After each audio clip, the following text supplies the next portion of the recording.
Today we're going to look at how to, in a single store environment, inactivate a part number and set up a new part number. Under inventory, click on maintenance, and then parts, and parts again.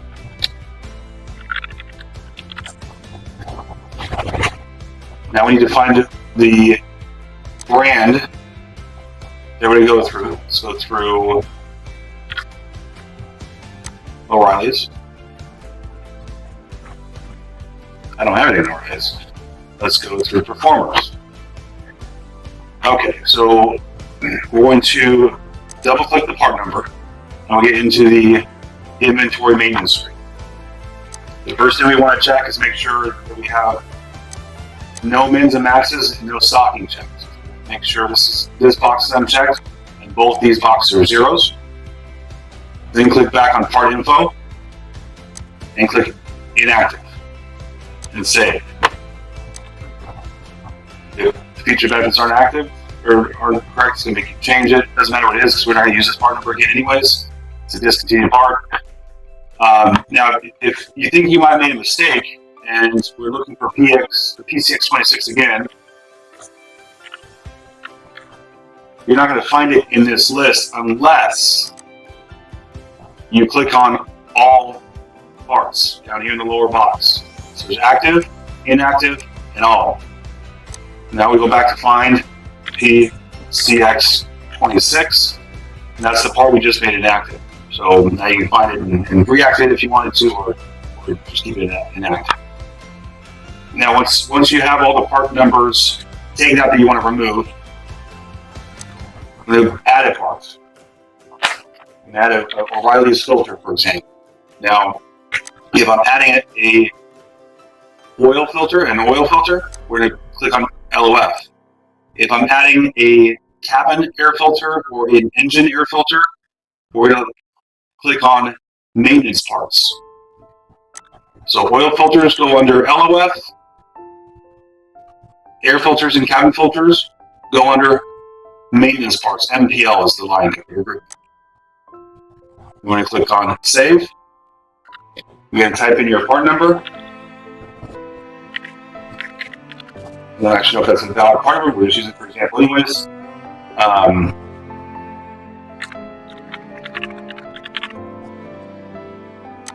Then make sure you put in your stocking quantities. This is an example of an air filter, so I want to stock 2 of these. Let's say it's a D mover.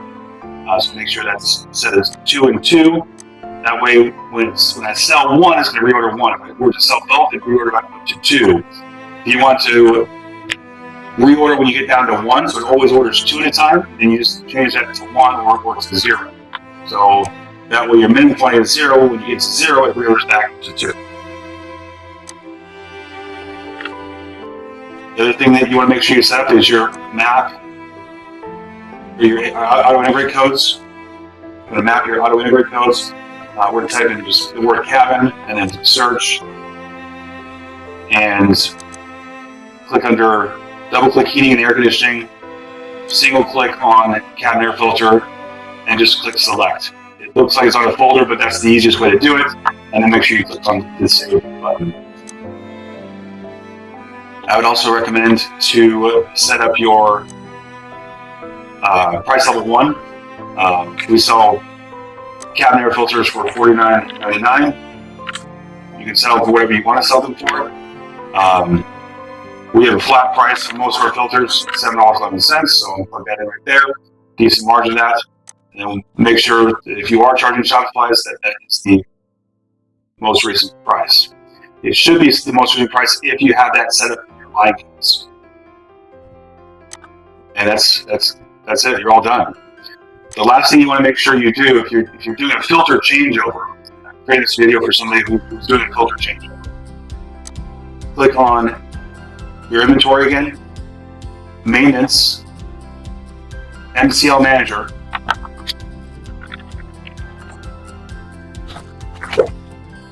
And since we use O'Reilly as an example, just type the letter O apostrophe for O'Reilly. And since it's the MicroGuard line,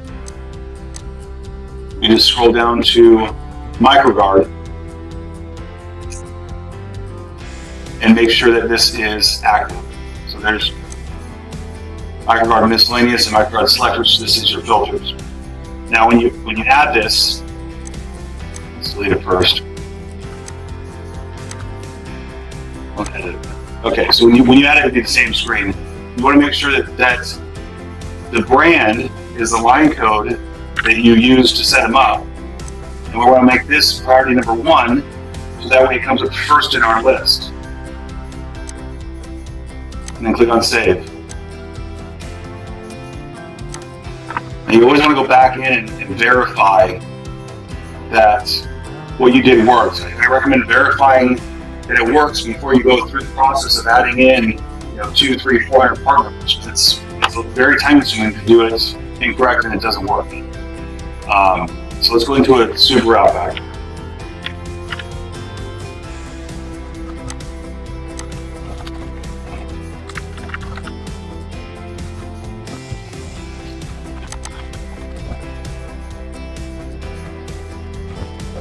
So I have Napa filter set up as our primary one.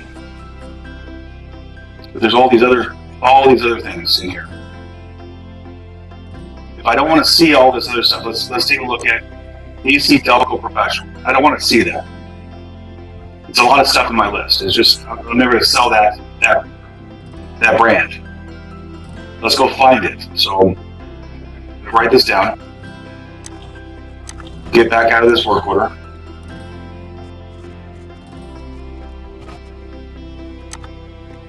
Go back to inventory, maintenance, MCL.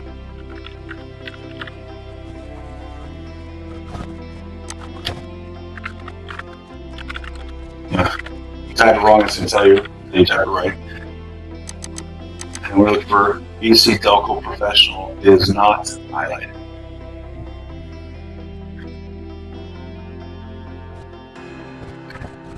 So if AC Delco is showing up, and it's not highlighted in this list, you need to create a support ticket. I would recommend using the snip feature in Windows.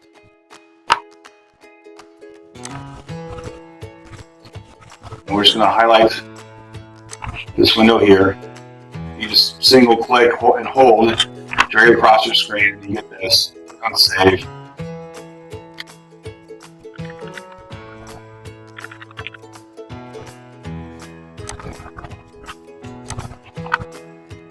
Cancel this, we didn't change anything. Click on help request. Things should, if I can spell things showing up in MCL